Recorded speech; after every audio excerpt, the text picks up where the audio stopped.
ਤੁਸੀਂ ਕਿਹਾ ਮੈਂ ਠੀਕ ਹੈ 10,000 ਰੁਪਏ ਉਹਨੂੰ ਜੀ ਸਾਰੇ ਲੈ ਲਓ 22 23 ਬੱਚੇ ਨੇ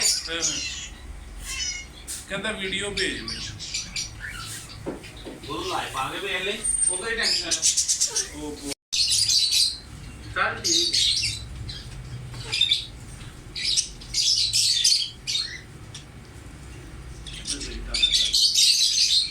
ਉਹ ਵੀ ਕਹਿੰਦਾ ਕਿ ਰੇਟ ਨੇ ਕਿੱਥੇ ਕਿਤੇ ਨੇ ਜੀ ਉਹਨੇ ਪਿੰਨਾ ਤੇ ਲਿਆ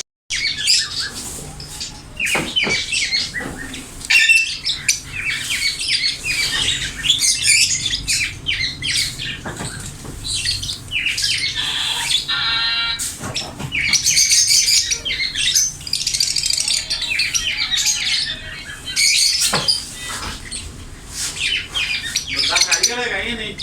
ਪਾਲਣ ਪੂਰਨ ਦੀ ਕਾਰੀਗਰ ਇਹ ਕਿ ਪਾਲਣ ਦੀ ਕਾਰੀਗਰ ਇਹ ਤਾਂ ਪੁੱਛ ਲਓ ਅਗਰ ਤਾਂ ਲੈ ਉਹ ਭਾਈਆ ਲੈ ਆ ਦਿਹਾੜੀ ਲਾ ਨੈਟ ਲਾ ਕੇ ਜੀ 11 12 ਦਿਨ ਦੀ ਜੇ ਸੈਲ ਕਰ ਆਨਲਾਈਨ ਲੈ ਜਾਓ